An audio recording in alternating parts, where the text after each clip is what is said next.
Welcome to Vivisector Beast Within, a 2005 first-person shooter adaptation of the island of Dr. Moreau about taking on hordes of cyborg hyenas, fire-breathing jaguars, and furries. Throughout this video, bear in mind that this is technically a book adaptation. It's real, shockingly enjoyable, and overall a unique beast of a game. It was developed by Action Forms, who previously made Chasm to Rift and the Carnivores games. They also went on to make Cryostasis Sleep of Reason, a title I've previously covered. Vivisector and Cryostasis are both first-person shooters with some old-school design, but beyond that, they're almost diametrically opposed to one another. Just interesting to think a game as reserved as Cryostasis was made by guys who previously made a game about fighting squads of wolfmen wielding Gauss rifles. Vivisector may now be my personal favorite Eastern European FPS. It's truly a hidden gem, and it's one worth unearthing for everyone else to see and potentially experience for themselves. Now, since I wasn't sure of a better time to address this, I want to briefly mention the odd history behind this title. In 2000, Vivisector started life as a Duke Nukem game, subtitled Endangered Species. It was set to be released in late 2000, but ended up being delayed until it was cancelled in late 2001. Apogee's co-founder, Scott Miller, implied it was cancelled because it was out of character for Duke to be hunting animals. There may have also been issues during development, particularly owing to the repeated delays, though it's peanuts in comparison to what Duke Nukem Forever saw. I'm genuinely unsure whether being a cancelled Duke Nukem game is a mark of shame or pride. Regardless, I pinned it on the ancient pagan curse that was placed on the franchise by forever shifting to the Unreal Engine. Here's the big kicker. A prototype build of Endangered Species was leaked onto the internet in December 2022, 21 years after being canned. Bizarrely, this build was dated to mid-2002, over half a year after the game had officially been cancelled, and effectively 2 years after it was originally slated to release. And yet, it looks like an alpha build, supporting my development woes theory. Judging from the contents of this leak, it's safe to say that Endangered Species was obviously converted into Vivisector. I mean, it's almost too obvious, so many things are almost one-to-one. Therefore, even though it trades Duke himself for this ill-looking monotone military guy, we can say that Vivisector is an honorary Duke Nukem game, and it's still the best game in the franchise since 3D, though I do hear that Manhattan Project is decent. All that aside, let's talk about how you can play Vivisector today.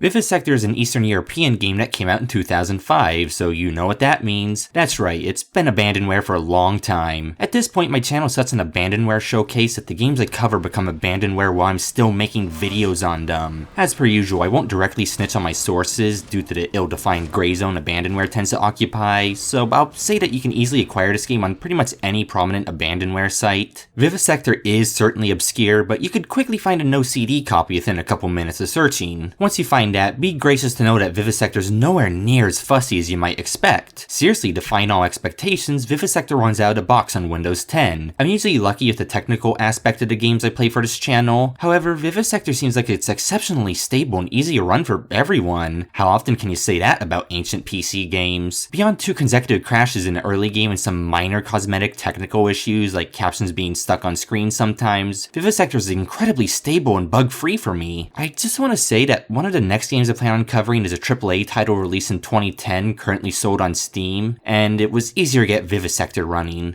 Now, there are 2 technical problems worth mentioning. For one, the in-game anti-aliasing is pseudo-broken and disables shadows. I didn't realize this because it honestly never occurred to me, so most of my footage will be without shadows. Yeah, I'm picky about anti-aliasing, but didn't even realize that nothing casts a shadow. I'm not a groundhog, guys, I can't be perfect. If you want to keep shadows, turn on anti-aliasing outside of the game through NVIDIA Control Panel or what have you. The other problem is the resolution. There technically isn't any widescreen support. Natively, it only supports 4:3 resolutions, but the image stretches out to fit your monitor. Unfortunately for me, this is one of the times where I've seemingly ran out of my usual luck. Nothing I tried was able to make this game properly widescreen. There is allegedly a widescreen patch, but I literally couldn't find it anywhere. Anywhere trustworthy, at least. So I played this game with it horizontally stretched out to be proto 16:9, which is something I learned I can mentally ignore from making my video on Undying. If you're acutely bothered by that, then lucky for you, this video isn't going to be stretched out. I'm not sure what the consensus is on 4:3 videos, so here's a bit of insight into my video making you usually don't get. I was originally going to put these shitty banners on the sides of the screen to make this video feel widescreen, but I've opted not to since I thought it was ugly and distracting. If you have any strongly held opinions on this, let me know for future 4:3 video editing purposes. That's enough procrastinating though, it's time to talk about Vivisector's story.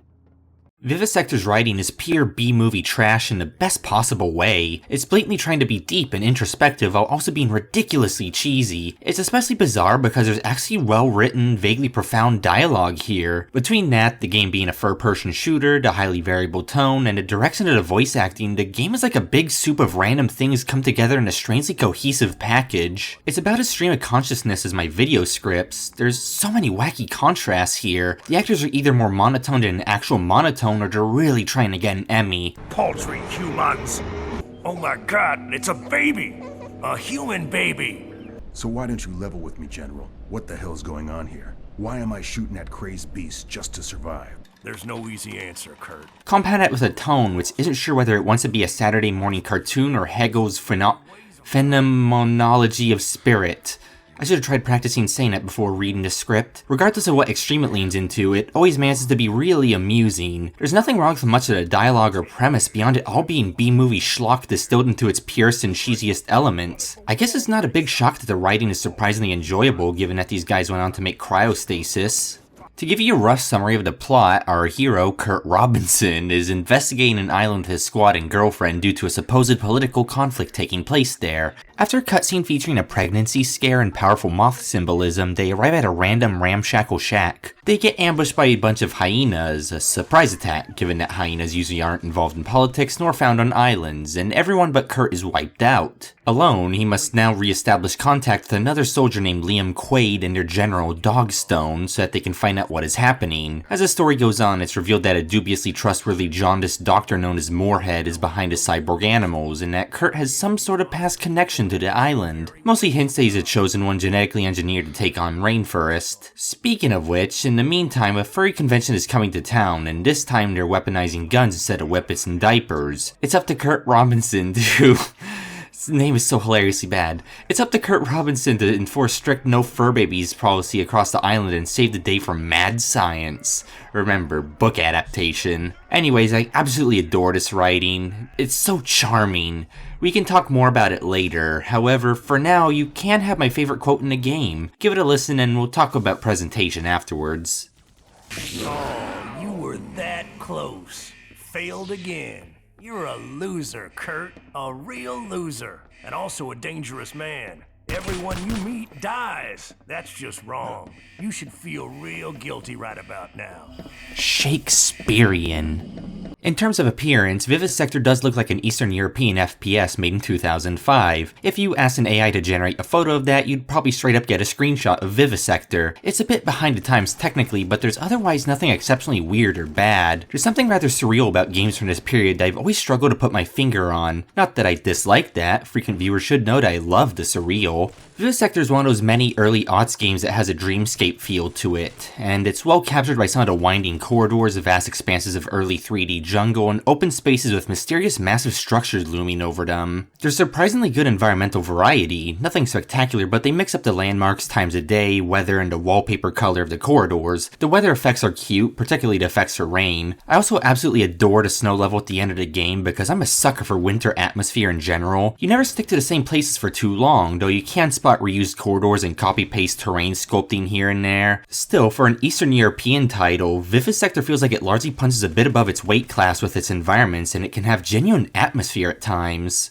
Something else that impresses me is the scale. I feel a lot of modern games really fail to have a sense of scale, whereas Vivisector casually nails it. There's some huge brutalist towers and bridges here, and you typically get to ascend your way up them. And the stretches of jungle can be pretty vast at times. Admittedly, I do think that some of the stretches of landscape are overly long, not by too much though. Vivisector is good about giving you breather sections, and a naturalistic way landmarks and arenas are connected lend a feeling of this game being one giant unbroken journey. Plus, the Giga Train later on is also amazing.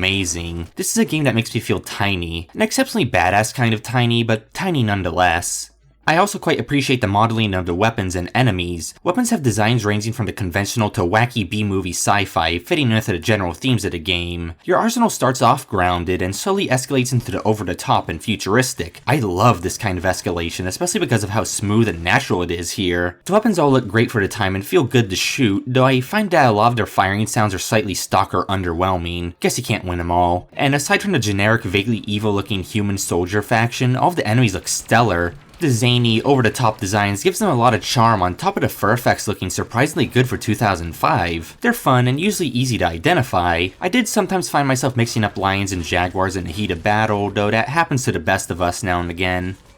Vivisector has a big technical ace in the hole, a unique gore system with a apparently called vivisection point. That screams weird translation to me. It's an impressive unique feature, possibly the first of its kind, and it wouldn't be replicated again until the likes of Dead Space or Doom Eternal. Shooting enemies will quite literally rip them apart. Chunks and limbs dynamically come off enemies as bullets hit them, which can also disarm them in more ways than one. They can also turn into saucy spaghetti and meatballs if you hit them hard enough, even with a shotgun. It all looks really good for the time and adds an immense amount of weight and power to your weapons. Even if the firing sounds are mediocre to passable, the fact that your M16 can literally skeletize dudes like it's the Ark of the Covenant is one hell of a novelty. The gameplay effects of this, like disarming, are comparatively minor and will rarely come up in actual combat. It's mostly there for visual flair. Even so, I think it's awesome. We have too many problems with the guns in first-person shooters feeling underwhelming, and this really helps Vivisector stand out from the crowd, even today. It lends to some distinctive feeling headshots too, though it's also assigned to the snipers a bit underpowered when it basically just peels dudes' faces off. Acne treatments are getting a bit extreme these days.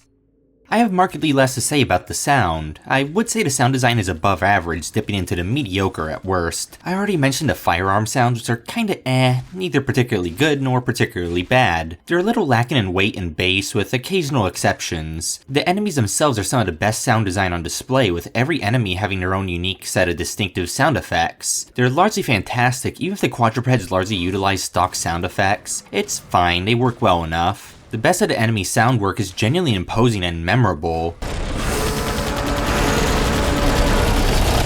Important sounds, such as enemies teleporting in, picking up health or ammo, and getting hit are all fairly obvious and clear. If nothing else, everything is distinct in the right ways and nothing is overly wimpy.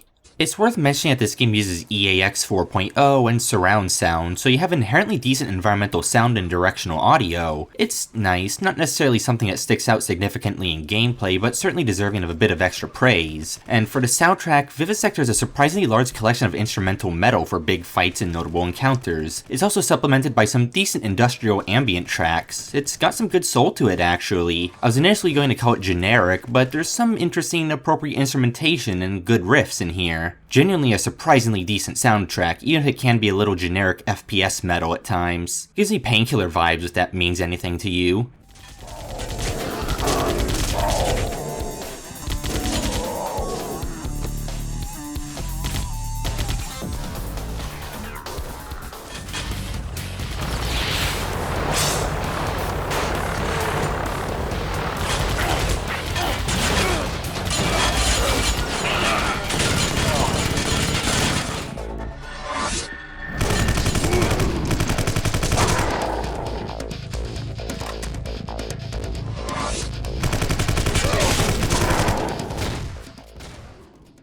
That aside, most fights are otherwise accompanied by background wildlife, the sounds of a small war, or literal industrial ambience. I have pretty much no complaints there. The only standout bad sound work in the game in my mind was the weird glitchy sounding ambience in the snow level.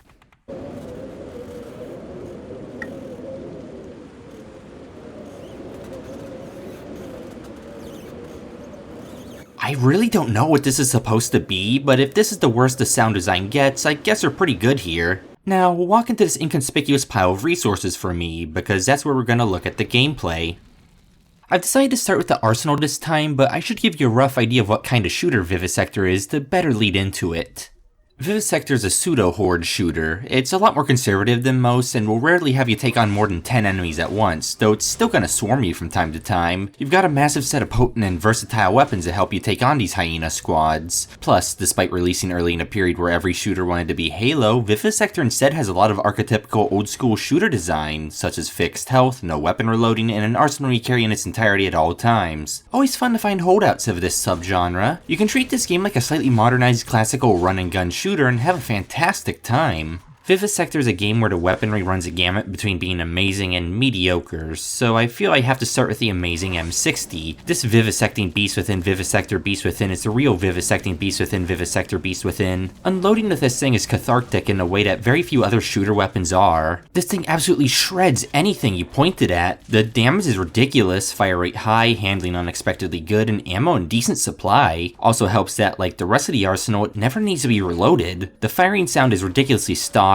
but this thing is such a beauty otherwise I can overlook that. Absolutely top marks here. You can get this death puppy early if you're willing to stack boxes in a specific spot like a psychopath in the first fight with fireball lions. I appreciate this kind of secret. Getting a weapon early is one of my favorite source of rewards in linear shooters. However, that's not all to the M60. I don't know if there's a proper technical term for this, so I'll just call it a tiered arsenal. This means you receive new, upgraded versions of your weapons later on in the story. Here they share slots with their initial variant, which can make selecting them troublesome when the wolfmen are trying to tie you up like a knot. Anyways, the M60 eventually becomes a Gauss rifle, which is actually a fully automatic machine gun with weird burst fire functionality and a sniper scope.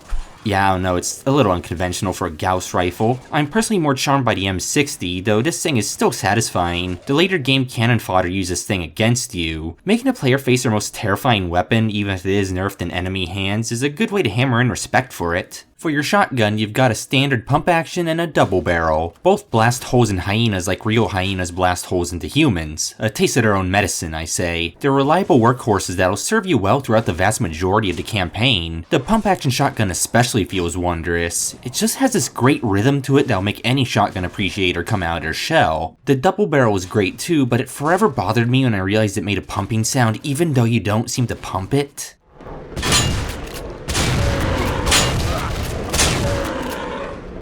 I mentally justified it as the barrel being a bizarro high-tech pumping mechanism. I don't know. Write the fanfiction into theories. Either way, these are finely crafted, chunky, decently ranged shotties. Good shotguns are like FPS steroids, and you can get real high off these.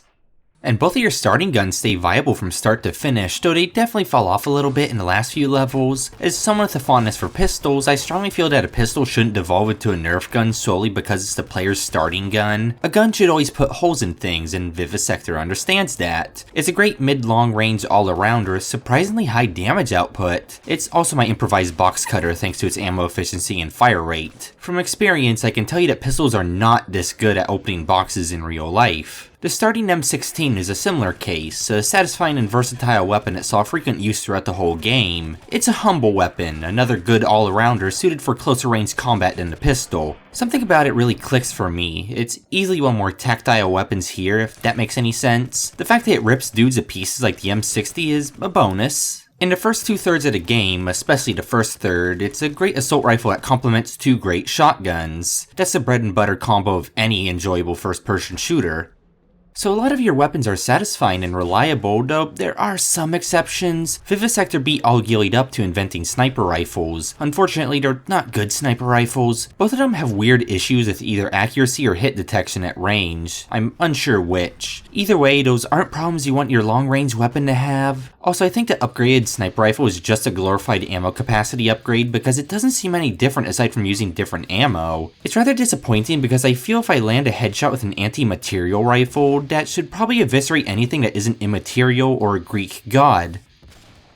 And a rocket launcher. It's one of the least damaging rocket launchers I've ever used, next to Strife's. Its ammo is the rarest in the game, it's pathetically weak against bosses, and it's only good as an occasional mob speed killing tool. It's not awful or unusable, it's just blown out of the cyborg animal park by most of its alternatives. All it really has to offer is splash damage. That's about it. There was one satisfying segment where I got to blast a massive, densely packed horde of hyena men with it for over 1000 XP in a span of seconds. Wish there was a bit more of these ridiculous encounters, cause this was actually quite fun. It gets upgraded into a howitzer, which is the same thing except hit scan. It's a cool novelty, just too bad it's an AoE tickler in a part of the game where all enemies heavily resist explosive damage. The worst weapon is outright the grenades. I don't know what's wrong with them. They're more like tactical water balloons, yet unlike water balloons, these aren't a blast. Their only niche is their bounciness, but honestly, don't bother. Charge in and blast whoever you're trying to kill with a gun instead. I guess I didn't really think about it too much, but there is a trend of Vivisector kind of downplaying explosive weapons. It's a shame. I like it when a first-person shooter lets you make things go boom. Oh, and there are 2 cut weapons I want to add for documentation purposes. There's no cutting room floor page for this game, astoundingly, so here's your start. Enter give all into the console and you'll acquire both weapons. One is a silenced rifle, which is seemingly just a tactical reskin of the M16. In a game with no reloading or iron sights, I really appreciate the addition of a C-mag and reflex sight. Vivisector was ahead of the game with this one, because first-person shooters wouldn't make every gun this goofy until about the time of the original Modern Warfare 2. The other cut weapon is mines, I think, but they're completely broken and don't seem to do anything. Wouldn't want to call these mine. Bam! Most clever joke I'll make in this video. There are a handful of less noteworthy weapons I'm going to avoid going into detail on. Not that they're bad or worthless, there are things like the PPSH, which is simply redundant, or the Tesla gun, which is usable but less practical and satisfying than its alternatives. So to structure this chapter to video like it's a fecal sandwich, but the feces are just cheap bologna and American cheese, and the bread is amazing rye bread obviously made with love, technique, and care, I have to mention a BFG adjacent weapon, the plasma cannon. It's awesome. It's not especially flashy or over the top, it's a surprisingly humble death cannon. It just kills what it hits. It's miles from being the best BFG type weapon I've used, not even on this channel, yet I'm oddly allured by it. Maybe it's me, but there's something undeniably satisfying about a giant charged up ball of concentrated hyper death. Great against the endgame bad guys. Aside from the big mech guys I'll talk about in a minute, everything it hits gets one-shotted and gibbed. It's a penultimate weapon, so you won't get to run around with it too much. It's a shame, though I guess that keeps it special. Now let's move on to the rest of the gameplay, starting with a dense and unique enemy roster. The first third of the game, you're up against cyborgified animals called mod beasts. They're fast and they come in swarms, but they need to close the gap to get to you, and they go down with a satisfying amount of punishment. Though I don't like the mortar gorillas. They pelt you from half a mile away with grenades that explode into trampolines. I viciously hate them. They're evidence that this game takes place in the bad timeline where Harambe deserved it. My god, I'm probably the first person to mention that in 2023. Big skirmishes with the mod beasts can get ridiculously intense at times. I got an actual adrenaline rush from a few of the big ambushes and battles, which is rare for me nowadays. Then there's a turning point about a third of the way through the game where these quadrupeds are largely replaced with bipeds. Meet the humanimals. That's actually what they're called. I think that's actually kind of worse than furries. Taller, tankier, and fluffier than their predecessors, they pose a different kind of threat. They've got guns, specialized ranks, and nasty ram shotgunners. Doom didn't have that last one, so Vivisector's automatically a better game. It's a cute little roster where everything in it is very different. I find these guys to be highly enjoyable too, though they're definitely more standard first-person shooter fare than the mod beasts before them. Even later, you have the Overbrutes, who have 3 unique ranks, but you're almost exclusively going to be facing off against wolves with Gauss rifles. You also got Flyboys, and my favorite animal, giant mechs with rocket launchers. I didn't even realize they were animals at first, and I can't tell what species they are. Is there armor grafted onto them? Is it power armor? Is it a spring-locked animatronic suit that just turns furries into bigger furries? I don't think we'll ever know. I polled a few people on what these guys are, and these are all the individual answers I got. As you can see, there's completely universal agreement. Ultimately, all 3 of the factions are enjoyable to fight. I do wish they mixed up the Overbrutes more because they're easily the least varied in their usage, but it's overall a solid roster. Oh yeah, and there's human hit scanners that sporadically pop up. They're bonkers generic, yet still enjoyable to gun down. That's all. I'll come back to all of this in the level design section. Here's a really fundamental mechanic that I bet you either notice immediately or haven't noticed until now. You instantly heal when you kill enemies. Without ever finding a health kit, you can end a fight with more health than you started it with. It's a great encouragement to be aggressive, keep momentum going in tricky fights, and indirectly makes bosses a bit more hectic. But it's a rather odd feature. Few shooters let you heal from kills so casually like this, so what's the deal? Well, I have a crackpot theory, and it's because this is still a Duke Nukem game. Well, kinda. In design documents for DNF, which were shared with action forums, Duke's health is proposed to be replaced with ego, which would be refilled by killing things. Yeah, this is a remnant from endangered species that was probably kept in because the game was designed around it. It's never acknowledged or explained, so either way, like any good hero, Kurt is powered by his lust for the blood of sapient life forms who don't look like him. One of my least favorite aspects of Vivisector is unfortunately something rather fundamental, and that's the movement, which actually isn't saying much because it's just clumsy rather than bad. There's this mild drift to your movement where it feels like a gentle tap of a movement key sends you a bit further than it should. You also move quite quickly by default, which often is a good thing, but sometimes it feels incredibly imprecise. The game expects you to do platforming on very rare occasions. This is like performing heart surgery using a spork glued onto an RC car controlled over a modem by a guy you're giving orders to across one of those tin can phone contraptions. I usually don't understand the ire for first-person platforming, but this is absolutely atrocious. Thankfully, beyond those very rare brief segments, you don't need precision movement. Adding to that general messiness is the fact that you move slower while walking backwards, which is a blatantly questionable choice in a game where half the enemies charge you down. The cherry on top is a strange movement quirk I can't say I've ever seen in another game before. Your movement speed is reduced when you go up a slanted surface, even if it's basically just an anthill. Getting pelted by mortar gorillas while going uphill both ways is probably what your grandparents experienced when they were young. On the opposite side of that, you get a speed boost while going down a slanted surface. I can't understand the logic behind this, but why? Is it just to make some of the early game sections nastier? What's really the point? It's not like this game tries to be realistic otherwise. Vivisector was a tad ahead of the curve, not necessarily in a good way, with its inclusion of an upgrade system. Thankfully, it's as minimalist as it comes. You can buy 3 upgrades a pop for 4 core stats, basically just accuracy, damage resistance, health, and speed. You earn upgrade points by, well, killing things. And since there's more animal cruelty to spare than in a Californian animal shelter, you'll probably end up with all the upgrades you want. Beyond kills, there are extra methods of earning points. Giving enemies overkill damage and multi-kills all fetch you a bonus. You also get a Deus Ex style exploration bonus for finding secret areas. Strangest of all is that giving corpses with your knife gives you a vivisection bonus, worth 1 measly point in a game where most upgrades cost thousands. Also, it's worth mentioning that by definition, vivisection requires a live subject, so this is extra funny. Anyways, that's why in my footage I sometimes stab up corpses like I'm a serial killer. I stopped doing it about the halfway point because I started to realize it makes a pitiful difference in my overall points. There's also a weird, far more ambiguous weapon upgrade system, in quotes. You don't actually put points into this, they just seem to get upgrades automatically. I don't exactly understand this. Most people seem to theorize it's from using the respective weapons, but dang do they improve slowly and unpredictably. I probably killed a few hundred hyenas with my shotgun before it reached 10% upgrade progress, so I think there's something more to this. Weapons in deeper slots upgrade far faster, and they do get noticeable ammo capacity bonuses, so that's neat. Otherwise, most of these upgrades are so subtle that I wouldn't have realized this mechanic even existed without someone telling me, or at least the game telling me. I have quite a bit to say about the level design, even though admittedly a lot of it is open corridors or landscapes. The levels and encounters obviously have thought put into them, but for the most part the wow factor comes from the scale, visual backdrop, or strangeness. When it does whip out a set piece or gimmick, it's usually something simple or unexpected yet enjoyable. Beyond these sporadic mix-ups, Vivisector knows you're primarily playing it for the chaotic battles in circular arenas and wide corridors or fields. If nothing else, Vivisector delivers there.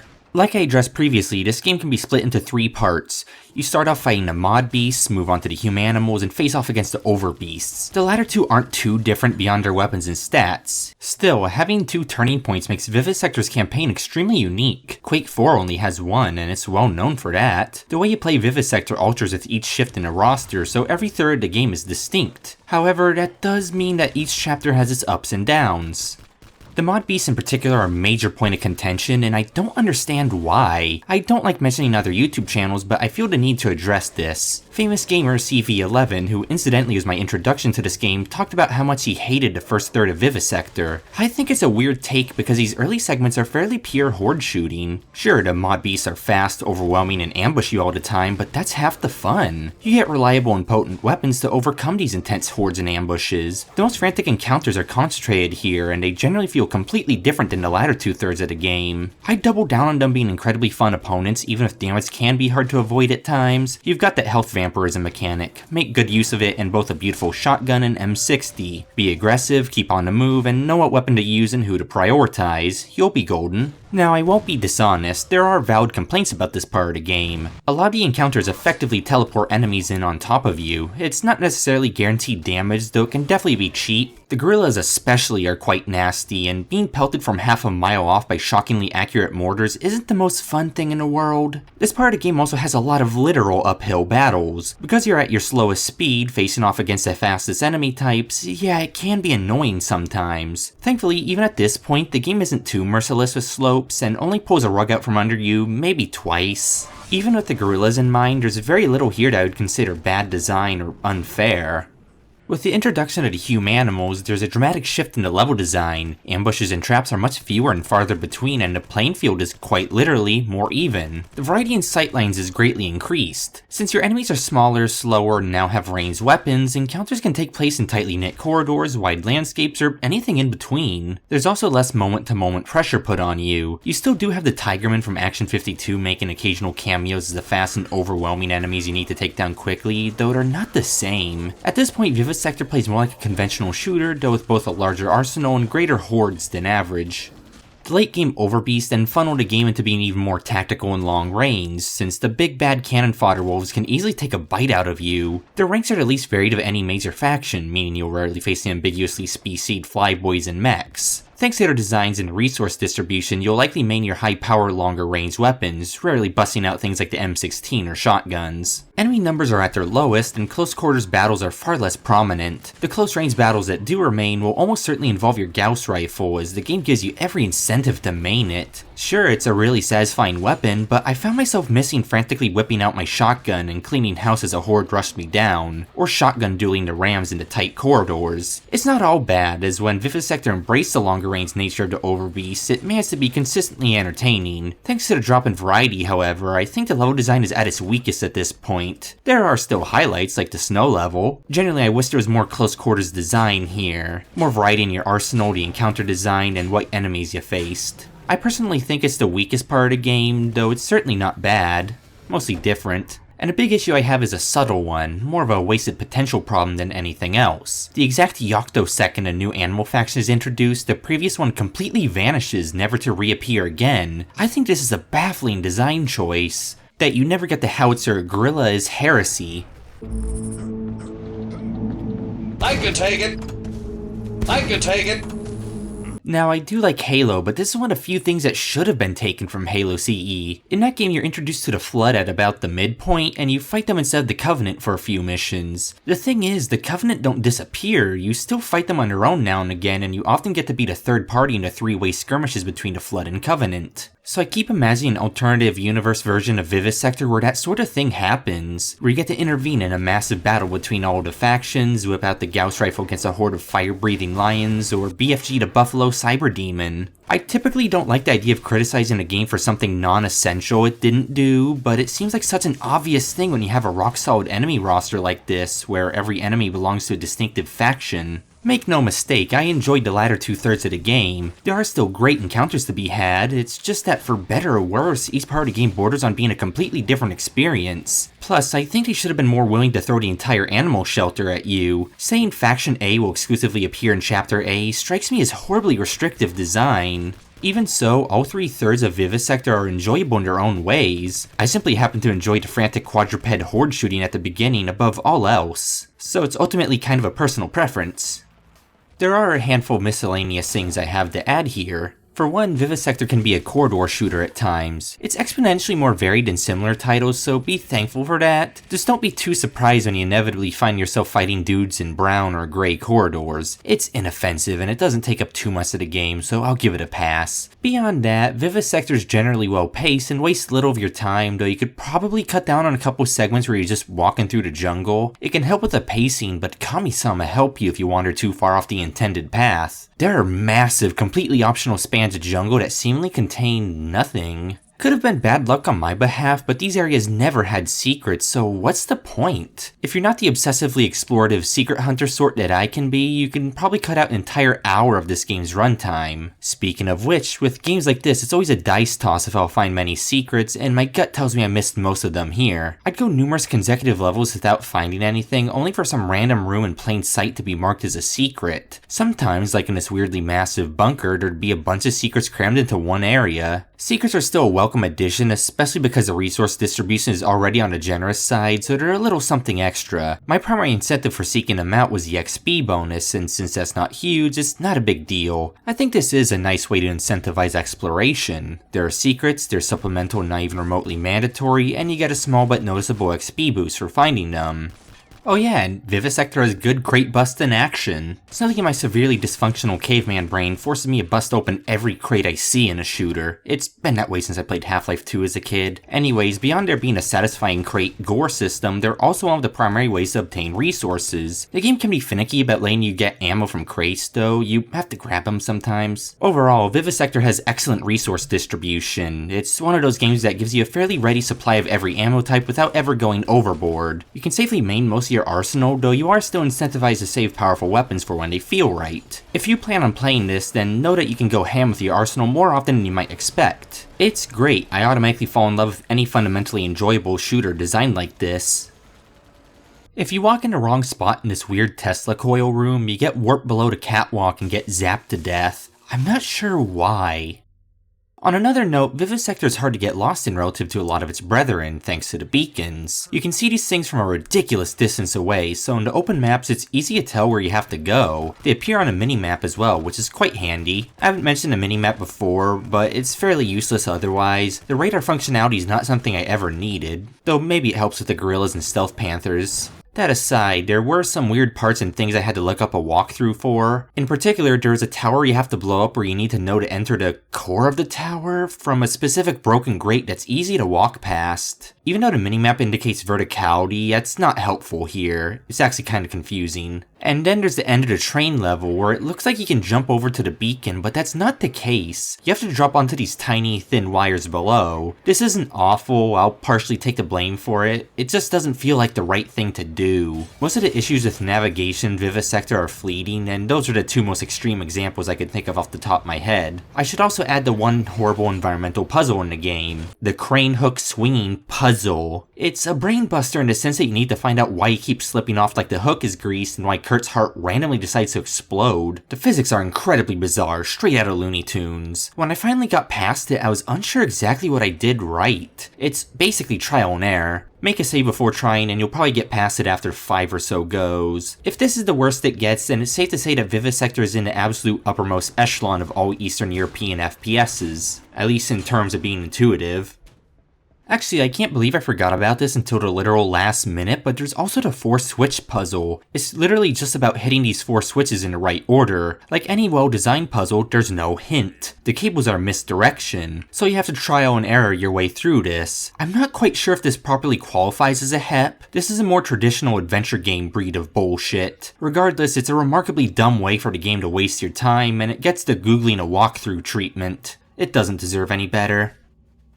Alright, so there isn't much more to add about the gameplay, so it's time for story spoilers. It's a good B-movie adventure, so if you don't want those spoilers, skip here. Are they gone? Well, good for them. They get to experience that goofy-ass ending for themselves. Alright, so John Vivisector, aka Kurt Robinson, is traversing the island in search of an allied soldier, Liam Quaid, and his general, Dogstone. Kurt eventually gets back into contact with both of them, but he has to blow up some random stuff first. In the meantime, he's revealed to have been taken in by Moorhead as a baby after arriving on the island from a shipwreck, and that he was experimented on, naturally. Now he's like a quarter hyena or something, I don't know. That's enough hyena DNA for Kurt to poorly mix their language with Esperanto. Either way, Kurt has been engineered to be an immensely cool guy, and from the beginning, Moorhead intended for him to return to the island. Kurt eventually reunites with Liam and General Dogstone, who both immediately get kidnapped by the rebelling humanimals, led by a lion named Lion. They really went all out with that one. Let's call it nominative determinism. Oh, and real quick. Wow, I guess this game currently disproves this rule. Well, good luck to any artists in the audience. Anyways, Lion is rather abruptly introduced, giving a speech about how he has 5 fingers on his hands, despite actually having 4. Kurt rescues his buddies from Lion, only for General Dogstone to go all turncoat and kill Liam. Since the enemy of Kurt's enemies is friend, he forms an alliance with Lion while Lion is desecrating Liam's body. Even after this, the other human animals still attack you on sight. Not sure what that's about. After that, Kurt and Lion form a plan to crash the super train in hopes it will sabotage the general. It's not quite successful as Dogstone, who has now hijacked most of the technology in the island, introduces you to his literal pet project, the Overbrutes. They become the primary antagonistic faction until the end of the game. The later levels do some noteworthy things that I thought were too spoilery to discuss in the previous section. The most obvious thing is the Bomb Panther. Yeah, the Bomb Panther. Great nu metal band name aside, I think it was originally planned to be a proper antagonist. There's a lot of build up to it, a cutscene hyping it up, and it indirectly kills Lion after it straps a bomb to him. So naturally, the only time you come face to face with it, you have to immediately run away. I'm amused by how quickly I decide to run in my footage. The game tries to make you think he's chasing after you, but in reality he's only present in that one room. Kinda lame. Shortly after that, you also get this horror-adjacent section where you're fighting unfinished hybrids. I think this part is thematically awesome, but it should have come much earlier in the game. They should have bridged the gap between the quadrupeds and bipeds. It would have flowed better and made the humanimals more ominous. Great idea, way too late in the game for it to be as impactful as it could have been. By the way, since it's vaguely relevant, I've seen Vivisector described as a survival horror game, which is oddly funny to me. If Vivisector's survival horror, then that would make it like, what, the third game in the genre that I like? Anyways, you're just chasing down a general for a while as he mocks you on the radio occasionally. After passing through Assault on the control room, you somehow end up in a mine. Maybe it's just me, but I find this to be a weird thematic choice for the final level. I would have gone for a lab or underwater base or something kinda crazy. It's an alright level with a handful of intense encounters though, so I'll give it a pass. At the end, Kurt gets picked up by a flyboy like he's a baby, a human baby, and then he's on a blimp, beside the general in a mech. Long story short, Kurt is a chosen one, and he's going to be the master human specimen or something, and all that's left is being a general to Moorhead's underwater lab. Lion pops in to tie up loose ends like a knot, and explodes all over the general's face, knocking up the blimp downward. Good thing Kurt is now immune to fall damage and has unlocked the ability to climb up 80-degree inclines. That's the goat DNA kicking in. Unfortunately, from here, we have an anticlimactic boss fight with the general. You're stripped down to your pistol for some reason. That may sound bad, but it's a good pistol, and the general is one of the easiest final bosses in video game history. I personally argue that most of Vivisector is rather easy, but this is insultingly easy. Circle strafe around the arena, dodge his halitosis flamethrower, and shoot the glowy bits on his back. That's the whole fight. If you were to program in a sound cue that goes off when your cursor is over his weak spot, then I could probably do this fight with my eyes closed. After that, the general dies in a cartoony way that reminds me of the ending of Legendary. Kurt gets into the mech and then plummets into a submarine. Well, whatever's happening there, Kurt gets on board and finds Moorhead. Turns out he's pregnant, with the news that Kurt's girlfriend is pregnant. Yeah, remember her? I legitimately forgot. After all the things we've killed, we're compensating in full by adding a single new human to the world. The end cutscene is uncomfortably silent, only having sound at its beginning and end. Moorhead waxes poetic about Kurt being the future of mankind, glad to know this is our genetic future, and then the ship starts flooding for some reason. Then Kurt and his waifu escape in a bathysphere, zoom into her belly to see that she has babby form, then the game ends. Yep, that's Vivisector. This was one man's violent quest to find out that his girlfriend is pregnant. I honestly can't really top the goofiness and strangeness of this twist. This is the only first-person shooter I've ever played to feature a pregnancy twist. Is this the world's most genocidal soap opera? What am I supposed to say? I've probably made the story sound worse than it is. It's a fun adventure, that's for sure, and you sure as hell aren't playing this game for the writing. Well, I guess that's not especially true. Whoever wrote this particular wiki on the game played it for the plot. Honestly, it's cute. Vivisector is certainly more introspective and self-aware than most other shooters like it. It's a B-movie with actual themes that takes itself seriously, but not too seriously. I was lured in by the initial schlock and came out thinking it was a surprisingly enjoyable journey. So good on you, Action Forms. You wrote the best B-movie I've ever played.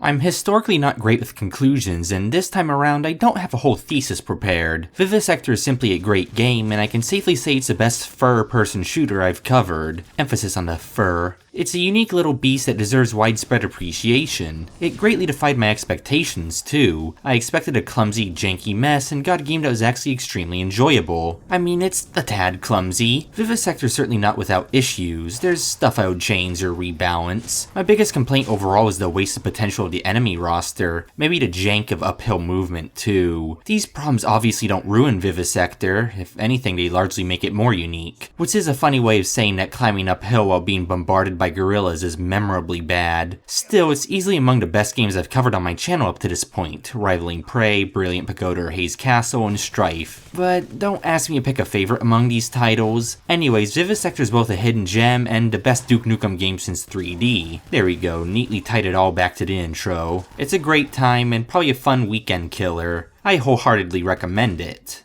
I suppose that's all for this episode. If you've watched this far, you ostensibly enjoyed this video. There's a chance you hate my content though, I guess I can't be sure. I won't bring this up often, but if you like my channel, feel free to use my Ko-fi page or send me an email. The appropriate links are in the description below. I may try making shorter videos in the future, but my big upcoming project is a Viking dungeon crawler. Stay tuned, I'll see you then.